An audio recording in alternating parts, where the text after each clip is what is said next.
Hi, welcome to Divine American with Jose Antonio Vargas, me. Today, we're bringing you an extra special episode. In early December, I spent a few days in Texas, a state with more than 1.5 million undocumented people. That's actually the second largest undocumented population in the US after California. It's a state whose land commissioner offered Donald Trump 1,400 acres for a deportation camp, and whose governor sent busloads full of immigrants into places like Chicago and Martha's Vineyard as inhumane political stunts. A state that Trump's pick for border czar Tom Homan called a model for the rest of the country on immigration. I wanted to learn more about what's happening on the ground in Houston, the fourth most populous city in the country and the largest city in Texas. You may have seen our interview with State Representative Jean Wu, where we discuss white nationalism, immigration, and many other things. Just your estimate. I think I think even a rough estimate of my district, I would say easily a third are undocumented, if not higher. If not higher. Yeah. And these are all the people who take care of everything in your life. They work for your companies, they clean your house, they mow your lawn, they take care of things that you don't even know that they take care of. And if they're gone, if they're deported, I promise you, you will feel it immediately. I also wanted to bring two important immigrant advocate voices to the table. There are about 500,000 undocumented immigrants living in the Houston area. That's about the same as the entire population of Atlanta or Miami. 43% are from Mexico. Others come from Central America, India, China, Nigeria, and around the world. For our first interview, we spoke to Nneka Achapu, who's originally from Nigeria. Nneka is the founder of an advocate with African Public Affairs Committee, an organization that helps the African diaspora with education policy, civic engagement, and other policy making. Black immigrants, who make up 6% of the immigrant population in Houston, are often an overlooked immigrant group. So I wanted to speak to Nneka about the nuances of the Black immigrant experience, what the needs are of new immigrants, and her thoughts on cross-cultural movement building. Nneka Achapu, thank you so much for talking to us. Thank you for having me. Part of, I think, of what we need to be doing is make sure that we reflect the vibrancy of the full immigrant community, of which includes Black immigrants. So, Absolutely. and then, of course, now here we are. 1 out of 10 Black people in this country is a Black immigrant. If it wasn't for Black immigrants, the Black population of the country would have actually decreased, right? And yet, where would you put people's awareness nationally now on like what it means to be a Black immigrant in America? I think right now, folks are slowly getting a sense of where they're coming from. Unfortunately, we had to listen to J.D. Vance disparagingly. We talk about Haitians for people to actually get an education on Haiti, on why so much strife and why we have so many Haitians coming from Haiti. The reason they left is their home country is disintegrating. Protests and increasing violence in the Caribbean nation culminated in the assassination of President Jovenel Moïse in 2021.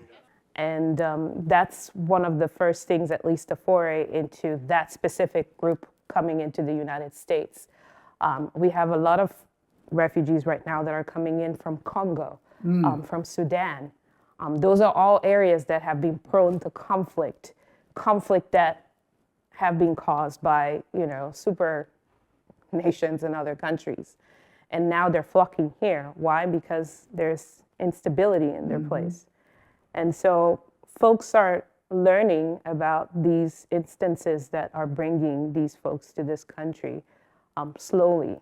Now, I feel that, unfortunately, the narrative is very limited. Of course, hasn't been just happening. There's been folks that have come and stayed here for a long time. African immigrants, Black immigrants that have been here since the 60s, the 70s. After the immigration law changed in 1965. Right. And so there is a variety of immigrants within the Black immigrant ecosystem. And what I feel that by now we should have been working together to kind of lift each other up, especially for newcomers coming here, kind of making them understand how America works. How do you think, as a Houstonian, how do you think Black immigrants are perceived and portrayed in Houston?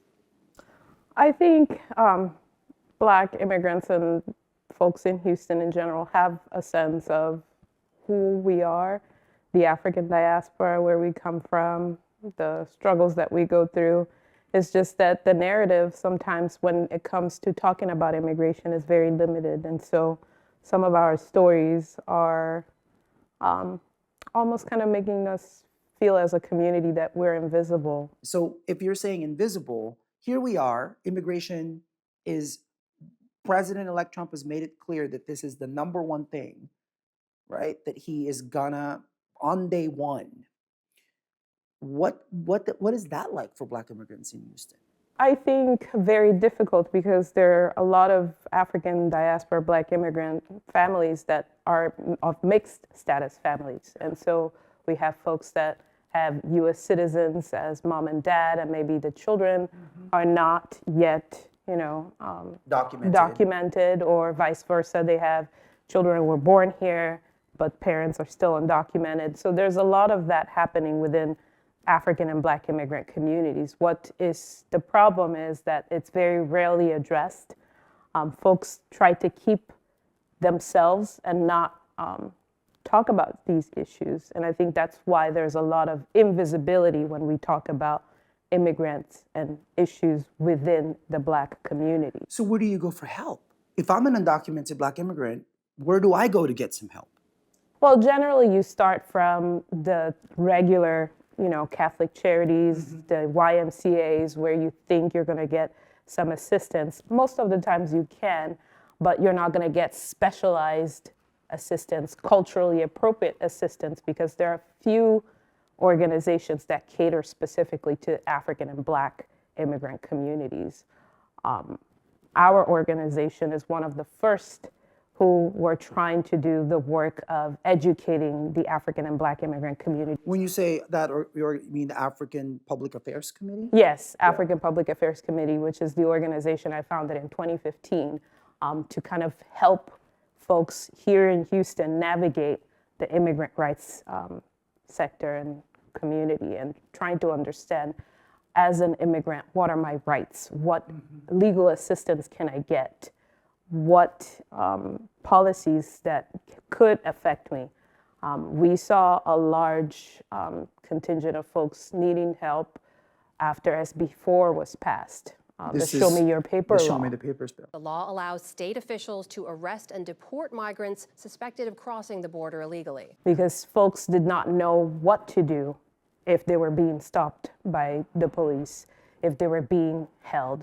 And so a lot of the information that was out there was specifically, unfortunately, just for one type of group, which is for Latinos. Latino immigrants. Yeah. And so when we're looking for information to share with African folks, we're not just talking about people who speak, for example, French. We have folks that are speaking a multitude of languages, because Africa is vast, and the people who are coming from Africa all speak different languages. Story of colonialism of Africa, right? Right. And all the different languages.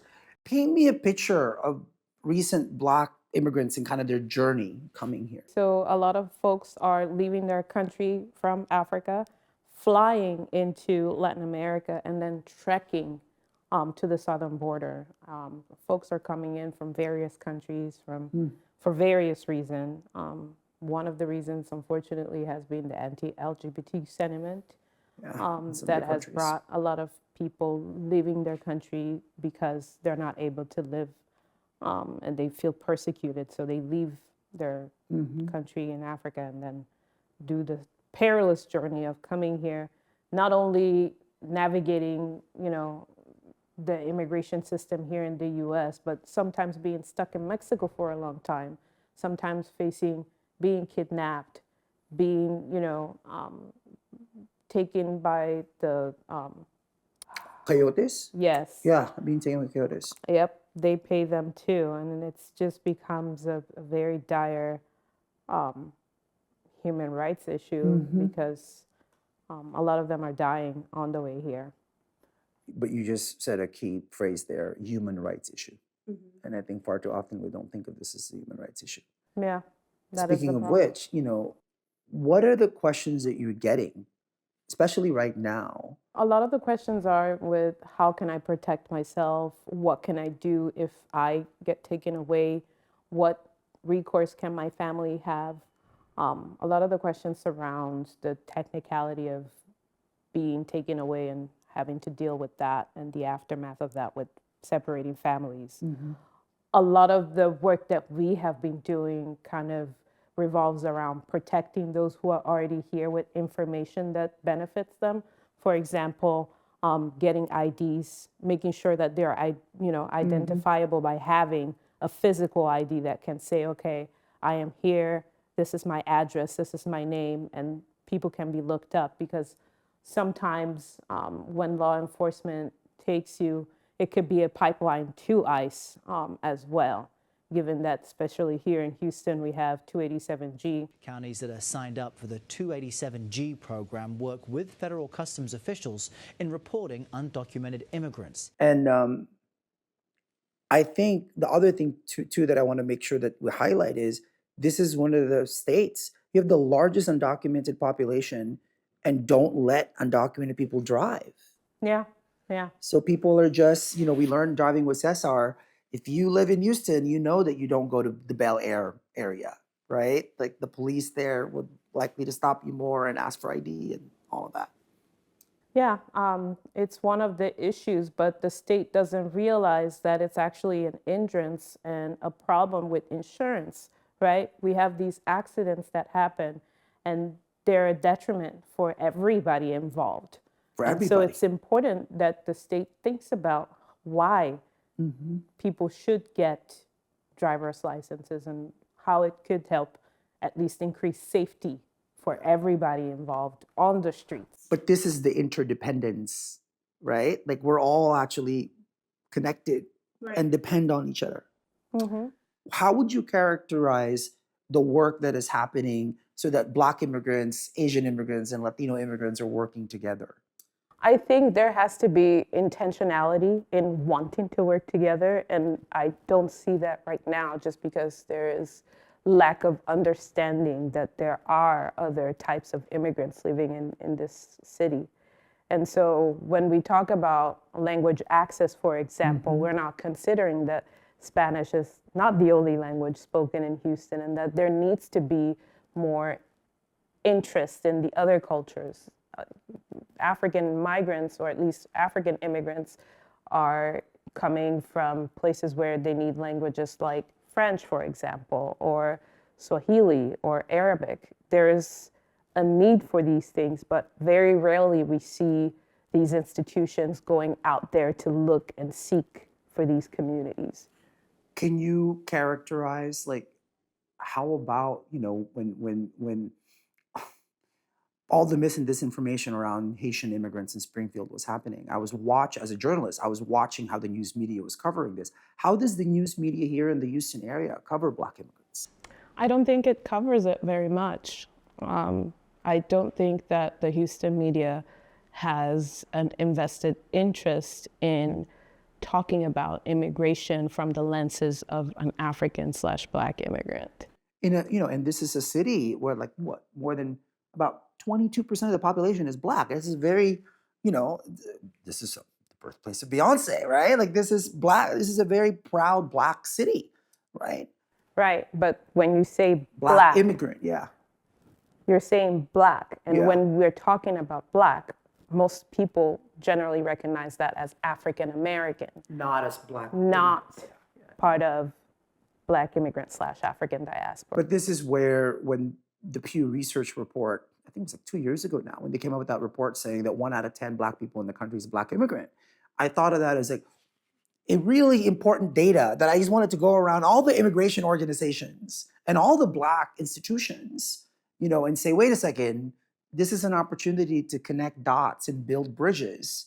And I think what I'm hearing from you is that needs to happen. That still needs to happen. That's still not happening at the level that it ought to be happening. Yeah, as you said, like out of 10, one is a Black immigrant. Those 9, are they aware that there are others who come from a different country who may be also Black, who may not share the same cultural, historical, like, background?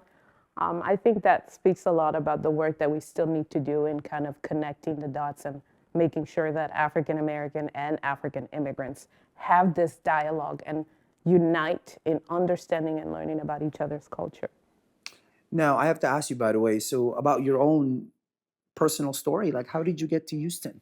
Oh, yes. Well, I came here on a visiting visa a long time ago, was supposed to go to school, get an education, and continue to do so. Then my mother joined me, came here, and we've been here living as a family for the last 20 years. I am hearing from people about this, again, the panic that's polluted the air, right? Like people telling me, actually, I'm up to 13 now. People who are literally like, I gotta go, I gotta leave. I can't be undocumented in America anymore. I'm just curious, what are you hearing from immigrants here in Houston, from Black immigrants here in Houston? A lot of fear. People are rightfully concerned, given the news cycle about mass deportations and what this administration is looking to do. I think a lot of the concerns are for people who are working jobs and wondering whether they're going to be taken while they're working, whether they're going to be able to provide for their families during these next 4 years. So there's a lot of worry about what's going to happen. We're providing them with numbers where they can get legal assistance and know your rights trainings. Those are, the things that we can do to a certain extent to help the ones that can be helped. Buckle up is what I tell people at this point. What is your message to the city of Houston? I think the message is universal, and it's not just for me as a Black immigrant about Black immigrants. I think Houston is so diverse that sometimes it forgets also about the Muslim population, the Asian population. And so because Houston is a big Texas city, we always look at these issues as Latino issues. I would beg the city of Houston to diversify its outreach and not just look at one group, but we talk about how diverse the city is. Let's make it a concrete, intentional step to actually cater to the diversity of the city by including the other groups that live here and not just make immigration a Latino single group problem. And not to think of Black Houstonians as one part of Black, again, like the diversity within the Black community. There's also, of course, undeniably, Houston has a very, very wealthy African population that does not look for immigrant resources because has been established for a long time. We're talking about entrepreneurs, business owners, lawyers, medical staff, personnel that is not used to even talking about these issues because these things are been behind them for decades now.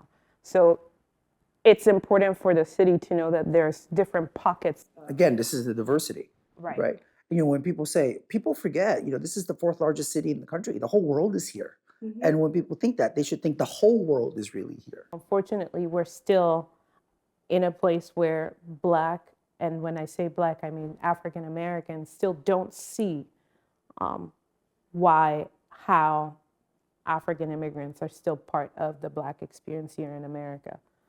And so it's going to take time to educate each other on our existence here, because even us, African immigrants that have been here for a long time, not every one of us know the sacrifices that African Americans have gone through and don't recognize that because we have not been taught that.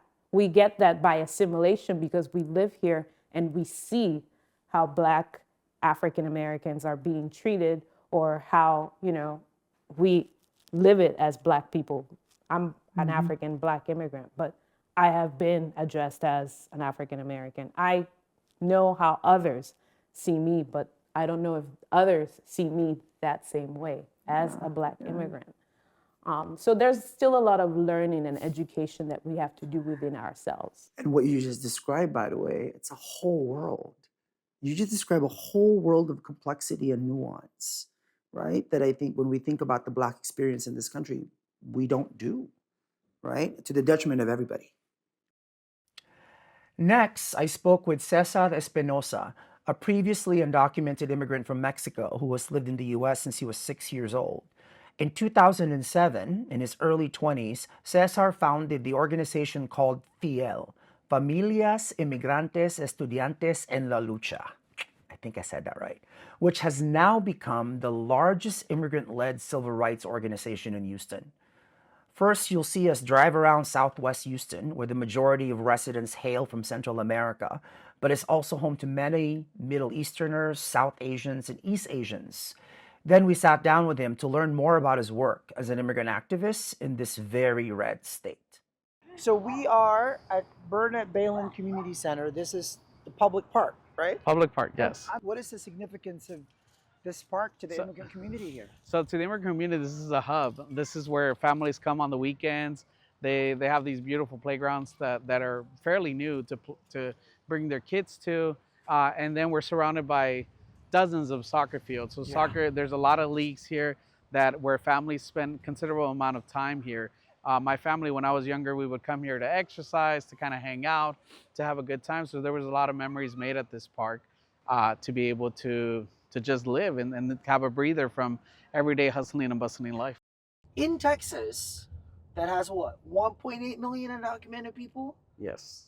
Undocumented folks in Texas are not allowed to drive. So I would love to be driving you right now, but I have been advised by my lawyers, and it's really important to talk to lawyers, that my driver's license in California is not valid in the state of Texas. Correct. Now, I don't know if Avis knows this, because I'm an Avis preferred member. Okay. I would have loved to have been able to get to Houston at the airport, pick up my car, and, get my points from Avis. But no, instead you're driving me like we're driving Miss Daisy. So thank you for driving me. No, thank you.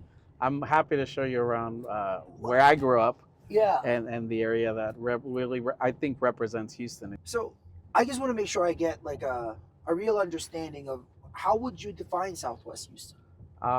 Southwest Houston is kind of like a mosaic of different cultures, different countries, and it's just a weird mixture that just seems to work in a city like Houston, where you have people from all over the world who, for some reason or another, decided to stay here, build homes here, and then share their, on accident, share their culture and their families with one another. So I think that's one of the very interesting things. So it's really but again, what you're also pointing out is basically, so this is a very immigrant city. What, 1 out of 4? 1 out of every 10 Houstonians. One out of every 10 Houstonian is undocumented. 1 out of every 4 Houstonians is foreign born. Wait a second. 1 out of 10 Houstonian is undocumented. 1 out of 4 Houstonian is an immigrant. Is an immigrant. Immigrant. Yes. Do the news organizations here know that? No. I mean, Houston Chronicle is like right here. They do, but they ignore it. They don't. Their Houston is an interesting place because it's also a very progressive city within a red state. So we still have to deal with a lot of the other things that other small Texas cities have to deal with. Just to be really clear, define this work for us. Define Fiel. Again, Fiel stands for Familias Inmigrantes y Estudiantes en la Lucha. What Fiel started as a small club of dreamers, for us to cry together, laugh together, share resources. And what we thought was going to be a small little club has now grown 17 years later into the largest immigrant-led civil rights organization. We help people, we have a full legal clinic with staff, with attorneys, that will help people navigate the very complex legal system. We have organizers that will help people navigate issues like housing, disaster recovery. They'll help people navigate civil rights issues. They'll help people, protect people's civil rights. And then we have our access to higher ed department, which is our the OG program, where we wanted people to help.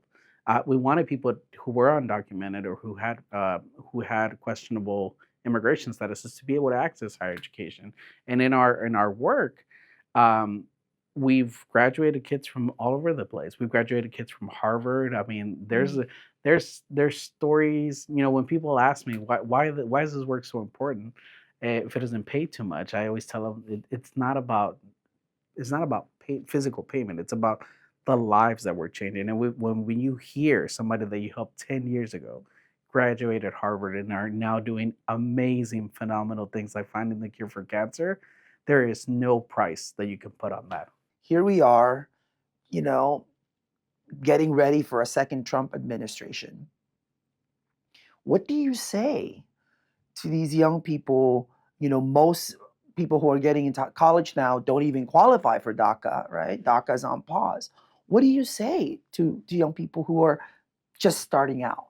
There's so many things to say, including sharing our lived experiences, because a lot of the times people feel like they're the only ones. I'm not sure if you ever felt that way, but to many people, I felt that way at some point. I even asked question the heavens of why me? Why did this have to happen to me? But I learned that and I internalized that, and now I share my story openly with younger folks so that they can know that they are not the only ones. That they shouldn't let their status define them, but they should define their status. Okay, say that again.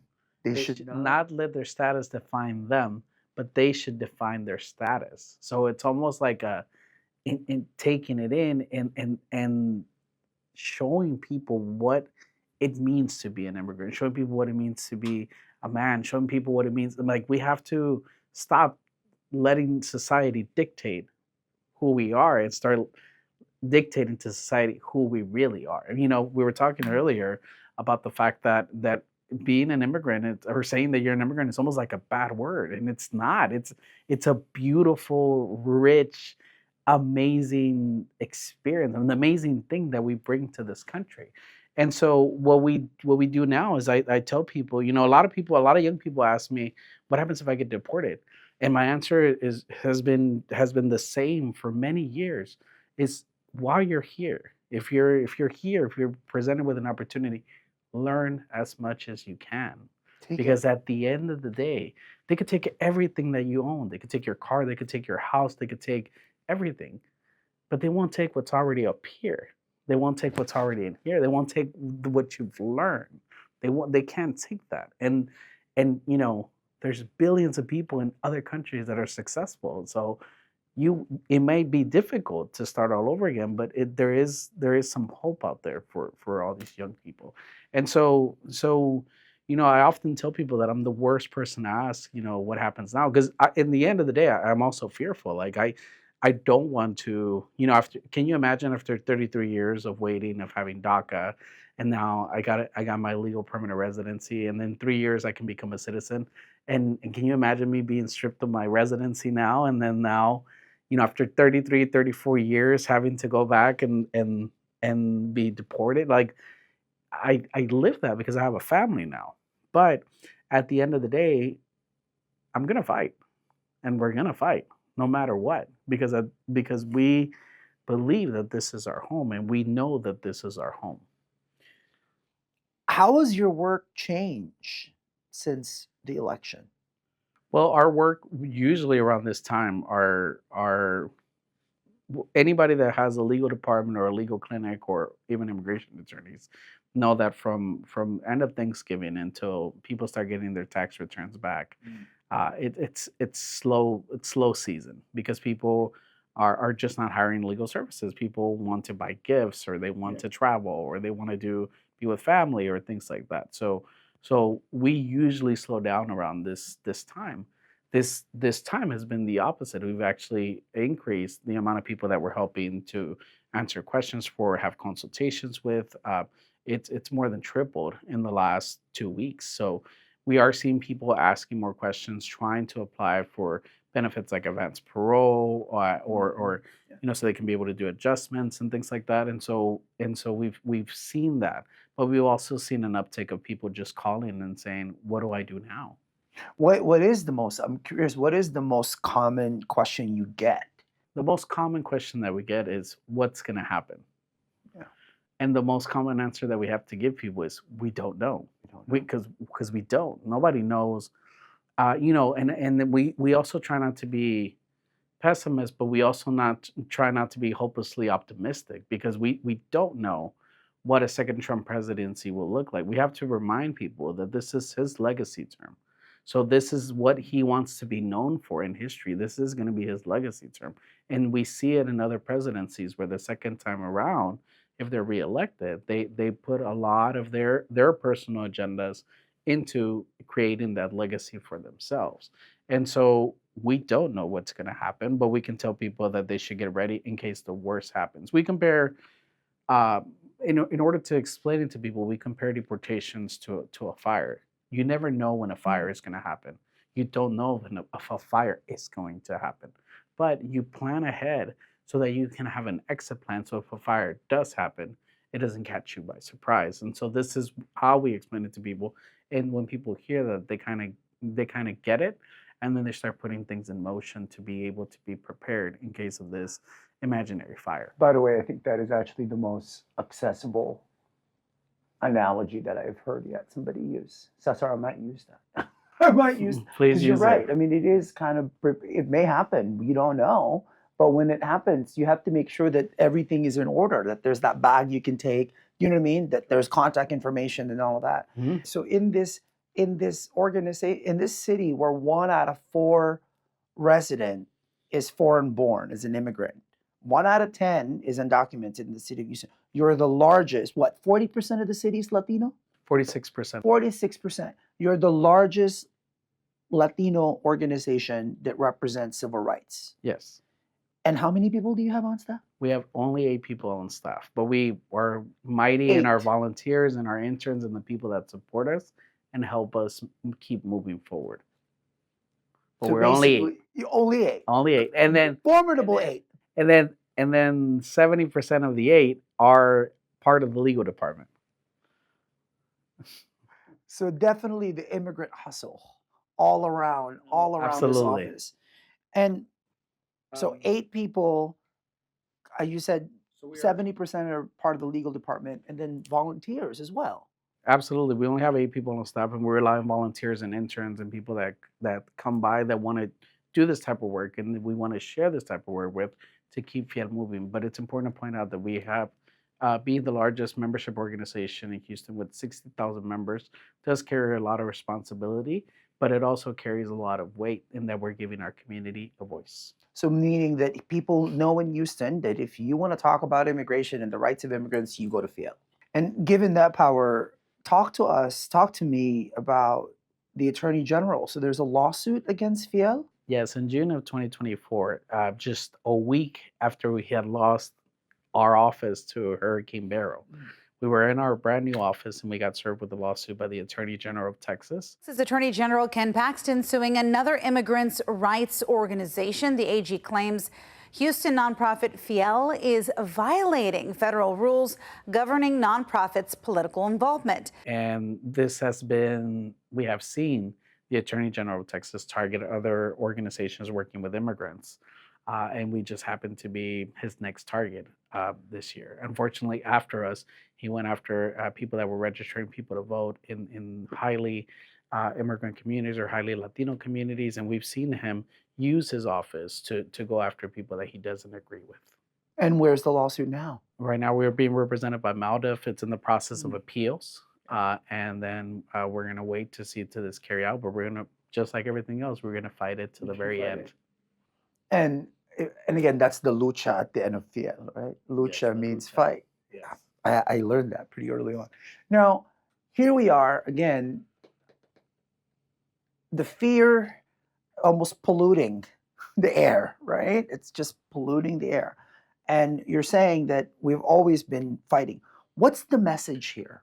You know, what's the message to people here in Houston, schools, employers, companies? There's not a single part of Houston that is not touched by undocumented people, right? And immigrant families. What is the message to allies out there who want to help at this moment, what do you say to them? Well, first of all, the message to everybody, to the community in general, and to the people who are governing the city and the state, is that people always tout Houston as the future of what America is going to look like. People Yes. always say Houston, America, or the United States is going to look like Houston in 10, 15 years now. And so whatever happens here is gonna mark precedent for what's to happen in the United States. And that's so important that we do things right here so that that way in the future we can have a fighting chance at a more just United States. Now, to people that we are working with and allies and how they can support is people need to embody our first rule of organizing here is that we never ask people to do something that we are not willing to do ourselves. So if we say you're going to fight or we want people to fight, we have to fight alongside with them. And I tell people all the time, and I say it, I used to say it jokingly, but I'm very serious when I tell people, if somebody's getting deported, I'm going to be the first one to lay in front of that bus to keep you from getting deported. But I need, all our allies, all of our friends, all our community members to be there, because what if they take me away, or when they take me away, or when they take the next person away, there has to be a second line to replace us, and a third, and a fourth, and a fifth. And we have to have that support from the community, because otherwise we are going to lose this battle. When people talk about privilege, right? And there's all kinds of privileges.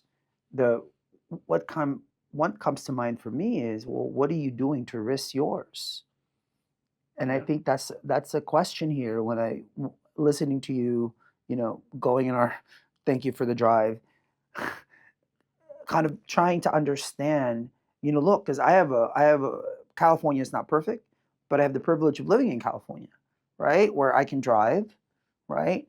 Where I know that it's not perfect, but undocumented students have there's dream centers, people want to help. You're right that in some ways what happens here in Houston is gonna set the tone for really how aggressive, how dangerous this administration can really be for immigrants. So now, let me ask you, how are you going to make sure that you're taking care of yourself? I as I get older, I realize that when I was a young man, I was addicted to organizing, but having children changes you. So my way of taking care of myself is, it's separating life from work, and then giving my son the time to be with him, and not to be with him just like I'm present, but I'm on my phone all the time. Like, when I go home and I turn everything off, and I love my kiddo. We play luchadores. He jumps on me and I flip him and we do the thing. And my wife yells at us the entire time because she feels like we're gonna break an arm. But at the end of the day, that's my way of reconnecting, and then also inspiring myself to make a better world for him and for my nieces and my nephews. I have to say again, as somebody who's been traveling around the country, all the dark, all the doom and gloom, all the panic, all the fear. When I meet someone like you know, and this is kind of a theme as we've been doing these episodes, is I think it's not enough to have a hope. I think you have to be a hope. And I think that's what you are. I think that is what you are to this community, and that is clearly what you've been to your family. And I look forward, by the way, to keeping in touch, because like many other people, I will be looking to Houston. I'll be looking at the city to try to figure out what is going to happen. Absolutely, and we gotta. At the end of the day, we just, like I said, we have to keep fighting. Because what else? When you stop fighting, you start dying. So we gotta keep going. Thank you. Thank you.